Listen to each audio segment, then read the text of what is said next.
A Assembleia Geral das Nações Unidas segue acontecendo a todo vapor em Nova York, nos Estados Unidos. E ontem, quarta-feira, 25 de setembro, foi a vez do presidente ucraniano Volodymyr Zelensky fazer a sua declaração perante todo mundo. Eu trago então mais uma vez um resumo detalhado dos acontecimentos principais, por exemplo, de líderes como Volodymyr Zelensky, trouxe na quarta-feira em relação ao que o Joe Biden, presidente americano, se pronunciou na segunda-feira, e assim eu trago os elementos importantes. É claro que alguns pontos principais de todo esse cenário, que não tem como trazer tudo que foi falado de todas as nações, os chefes de estados e seus representantes que ali estão presentes para colocar ao mundo as suas ideias, para colocar o seu avanço no cenário econômico, político, ambiental, que faz parte e tem uma grande importância para toda a sociedade presente neste mundo.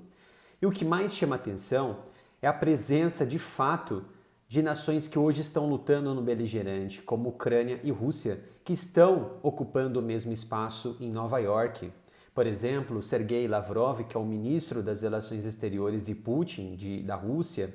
ele está presente na Assembleia, esteve presente ali no momento em que, pouco antes de Volodymyr Zelensky fazer seu pronunciamento, sua declaração. Isso mostra que esse cenário geopolítico ele é baseado em elementos de interesse. Como sempre venho batendo nessa tecla, como que pode, nesse momento em que uma reunião tão importante na Assembleia Geral das Nações Unidas, há possibilidade e tem essa possibilidade de reunir todos esses líderes, chefes de estados do mundo inteiro e debater assuntos até mesmo semelhantes, iguais, paralelos, tanto em questões sociais, questões econômicas, políticas, ambientais, mas eles não conseguem se sentar na mesa de negociação e tentar empurrar essa guerra não para o abismo, mas para uma gaveta e assim as suas diferenças serem debatidas, serem colocadas a zero e colocar um ponto final nesse conflito, seja da forma mais complexa possível, mas tem essa possibilidade, há essa possibilidade de sentar em mesa de negociação. E como vimos agora na Assembleia Geral das Nações Unidas, onde a Rússia e a Ucrânia elas ocupam o mesmo espaço, inclusive os Estados Unidos, o Reino Unido, a França. Então, eu vejo aqui como alguns elementos principais responsáveis por esse conflito e por durar tanto até esse momento, mais de 2 anos e meio, eu coloco 5 nações principais que fazem parte, que estimularam para que esse conflito se propagasse por mais de 2 anos. Por exemplo, a própria Rússia, os Estados Unidos, o Reino Unido, a França e a própria China. O que eles têm em comum? Claramente, eles são os Estados membros permanentes do Conselho de Segurança das Nações Unidas. É de fato uma hipocrisia muito grande eu colocar que eles são os responsáveis e, ao mesmo tempo, eles são os membros permanentes que decidem a segurança do mundo. É uma hipocrisia e tanto eles fazerem parte, de fato, dessa estabilidade mundial, dessa segurança mundial. Então, fica aqui mais uma colocação, uma análise de tudo que está acontecendo, que de fato nos revela o interesse por trás disso tudo, tanto os setores da base industrial de defesa de cada nação envolvida, da economia de guerra, em que grandes empresas que fazem uma grande produção com base em investimentos estatais, em que políticos ressurgem das cinzas e ganham muito dinheiro com tudo isso, tanto do lado do Ocidente quanto do lado do Oriente. Então, esse aspecto que eu venho trazer novamente aqui, sobre principalmente a fala de Volodymyr Zelensky, uma fala importante, nos remete aqui a um caminho em que a negociação ela é possível, mas é necessário, sem dúvida, que as partes, e principalmente essas grandes nações, elas desçam dessa escada do orgulho, e passem a negociar o fim desse conflito. Então vamos lá para, de fato, todas essas colocações que o presidente ucraniano trouxe na Assembleia Geral das Nações Unidas, onde ele pediu para que as Nações Unidas se lembrem de forma exaustiva tudo o que está acontecendo nesta guerra na Ucrânia, no leste europeu, em mais de 2 anos e meio de conflito que não tem sinal de diminuição. E essa fala de Zelensky nos remete que ele está buscando atrair os holofotes em meio ao que está acontecendo hoje no Oriente Médio, que vem trazendo essa atenção dos principais chefes de estados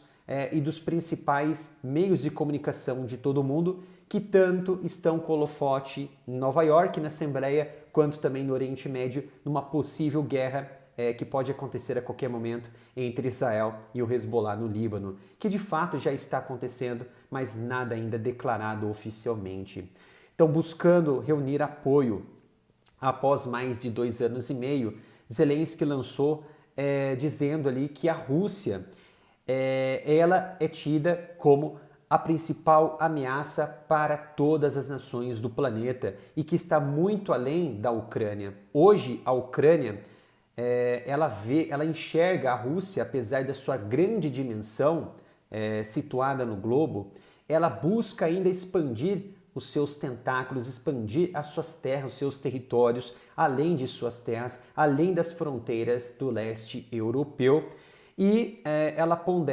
a Ucrânia pondera, Zelensky, de que a Rússia ela busca expandir a todo custo para os seus vizinhos no leste europeu, independentemente de suas fronteiras serem, de fato, uma nação que pertencem à OTAN ou não. Então, todos os países vizinhos da Europa e da Ásia Central, segundo Zelensky, sentem de fato que a guerra ela pode alcançar as suas nações, principalmente a Polônia e os estados bálticos que fazem uma fronteira ali exclusiva com os russos. Inclusive, recentemente, os Estados Unidos e a Alemanha fecharam um acordo importante de defesa antimísseis para a nação alemã, que deve proteger também as nações da Escandinávia e também dos Bálticos, incluindo a Polônia, com sistemas SM-6, tanto de defesa aérea, quanto possivelmente também de ataque ofensivo terra-terra, bem como também sistemas Tomahawk, que fazem parte dos novos lançadores modernos de longo alcance do exército americano, que vão ser implantados até 2026 na nação alemã. E Zelensky enfatizou os perigos de um desastre nuclear que essa guerra está representando para a Ucrânia e para toda a Europa, inclusive também para todo o mundo. Porque o inverno está chegando ao seu ponto de ruptura, isso porque a Rússia vem atacando diversos setores e diversas infraestruturas energéticas da Ucrânia, que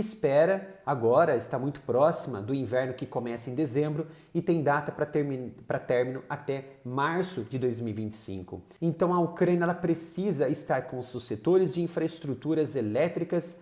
nucleares perfeitamente alinhados para receberem esse inverno, porque a demanda por energia elétrica, a demanda por recursos energéticos aumentam nesses meses de inverno entre dezembro e março. E isso faz com que a Rússia mire, a partir de agora, com diversos bombardeios mais intensivos, esses setores, essas infraestruturas elétricas. E Zelensky teme que as próximas infraestruturas não vão ser somente plantas elétricas, estações elétricas, mas sim de usinas nucleares. Há uma grande possibilidade, por exemplo, de usinas próximas dos grandes centros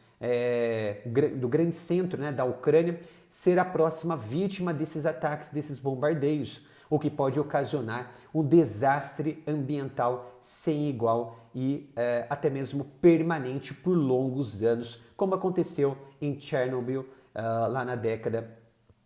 de 80, quando ainda a Ucrânia pertencia à União Soviética. E como já sabem, tenho uma loja oficial de camisetas e acessórios aqui do Área Militar, que é umapenca.com/área militar. Aqui você vai encontrar diversos produtos como camisetas, canecas, pôsteres, com temáticas incríveis sobre geopolítica, sobre militarismo e são produtos de extrema qualidade e feitos aqui no Brasil, valorizando a indústria brasileira. Então acesse umapenca.com/área militar, como está aqui no banner, e você vai encontrar produtos de excelente qualidade. E um ponto interessante que Volodymyr destacou é que ele acredita que a Ucrânia ela sempre foi um baluarte contra a agressão da Rússia, dizendo que é o povo ucraniano que sente de fato toda a dor desta guerra. E são as crianças ucranianas que estão aprendendo a distinguir os sinais diferentes de tipos de artilharia, de drones, por causa dessa guerra que a Rússia ela cometeu, ela invadiu uma nação constitucional como a Ucrânia. Isso significa dizer que a Ucrânia ela sempre foi um escudo natural da Europa. E como tal, a Europa deve muito à Ucrânia, o mundo deve muito à Ucrânia, segundo a visão de Zelensky, porque ela vem absorvendo esse impacto dessa agressão russa sem deixar com que essa guerra se espalhe para toda a Europa. E eu observo aqui, de acordo com diversas análises de várias instituições de análise, ela já enxerga que a Ucrânia, hoje, essa guerra na Ucrânia, ela representa 80% de toda a destruição causada por drones, drones aéreos, drones terrestres, drones navais, em que então essa guerra atualmente presente na Ucrânia, ela é de fato a guerra de drones, é a primeira guerra de drones de todo o planeta, que pode se estender para toda a Europa, caso o conflito ele se agrave, ele se escale a nível além do Atlântico, né? Com envolvimento, por exemplo, dos Estados Unidos e também da própria OTAN.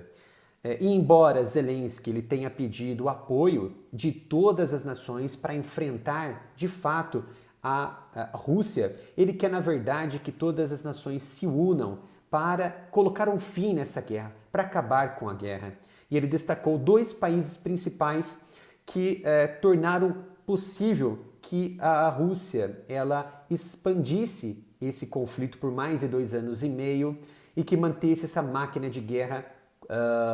muito contundente a ponto de ter uma grande produção interna de meios bélicos, de munições bélicas, a ponto de produzirem muitas munições para a Rússia, fazendo com que os estoques internos da produção interna da Rússia fiquem estocados para uma guerra mais forte, mais expansiva,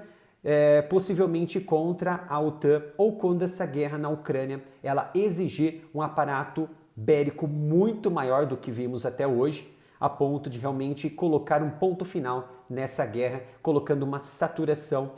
sobre as defesas aéreas da Ucrânia. São elas as nações Coreia do Norte e Irã. E de fato a sua colocação faz muito sentido. Ouvimos recentemente que a Coreia do Norte se aproximou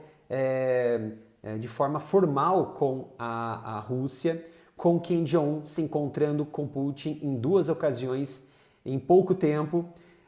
forjando uma aliança de cooperação bélica, de ajuda mútua entre eles. E como moeda de troca, Vladimir Putin ofereceu condições importantes como tecnologia espacial, tecnologia de míssil e também sistemas, técnicas de agricultura para melhorar todo o processo econômico e de alimento de uma nação que vem sofrendo com tufões, que vem sofrendo com a falta de alimentos, buscando, é claro, melhorar a sua economia, melhorar os aspectos sociais da sua nação